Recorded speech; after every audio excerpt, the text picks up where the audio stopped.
cala cuando canta yo.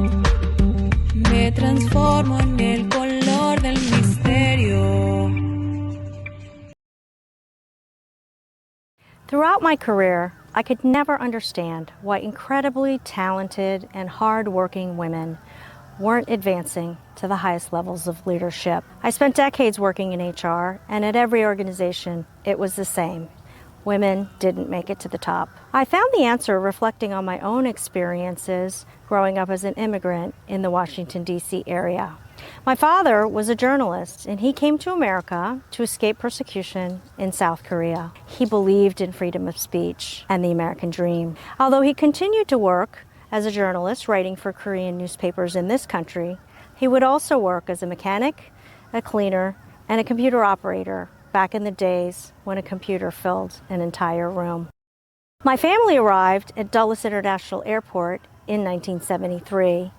When we arrived at our one-bedroom apartment in Arlington, Virginia, my father had prepared this note for us. It translates to, "Welcome, my daughters, Migyong, Pogyong, Yugyong, and Chagyong. In this spacious and wonderful land, may you persist and endure and become the daughters I will be proud of. Daddy." Although my father knew that as girls, we would have more opportunities in this country, he would never truly understand the obstacles we would face as women. In Korean culture, as in many cultures, boys and men are valued over girls and women. So from the moment I was born, as the fourth daughter in a family that desperately wanted a boy, I knew from subtle messages every day that I was lesser than. So where did that leave me? It left me feeling lost and alone in a world where I didn't feel I belonged. I want women listening today to consider these questions. Have you ever spontaneously apologized for something that wasn't your fault? How often do you take on undesirable tasks because no one else volunteered?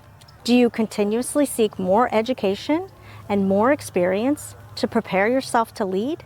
These are just a few examples of how we unconsciously buy into the system that tells women we are not enough. Today, women are more educated and accomplished than ever, but they're still not advancing to the highest levels of leadership. The fundamental belief that women are lesser than men is built into our culture, our religion, our politics, and our families. Women need to understand that their beliefs are based on biased systems. I've spent the last 3 years designing a leadership program called the 100 Women Pathway. My goal is to rapidly increase the number of diverse women in executive roles in the environmental sector. And you know what I've learned? Most women's leadership programs are perpetuating a damaging narrative. They make women believe that if they do just one more thing, they will be prepared and worthy to lead. This is the root of the so-called imposter syndrome, and it detracts from the reality that no amount of faking it till we make it, power posing, or asking for what we're worth will fix systems that are intended to hold women back. So we need to dismantle systemic patriarchy, and we all know that change takes time. So what can we do today? First, we need to see the system for what it is. We can't fix what we can't see. Patriarchy makes women believe that we lack the skills we need to lead. Patriarchy purposefully divides women based on race, class, and identity so that we're not united in our efforts against gender bias. Both men and women need to acknowledge the many ways in which gender bias shapes our beliefs and impacts women. We need to see clearly to challenge the system and drive true change. Second, we need to change our internal narrative. We can be the leaders that the world needs.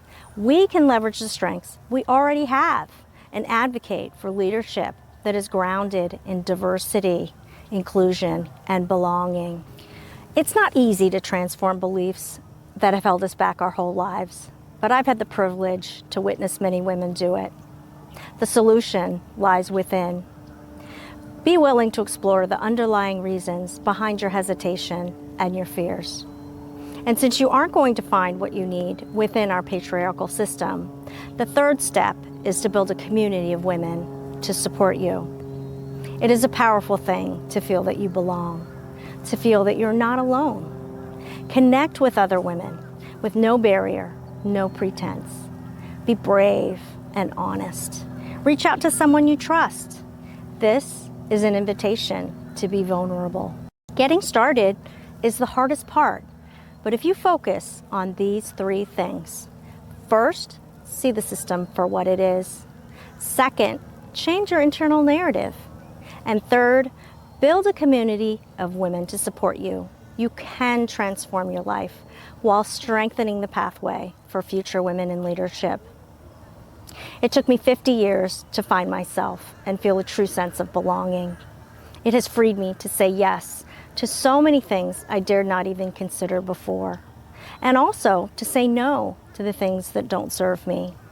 I hope that every woman can find this freedom, this power, this sense that they are enough. Chala, cuando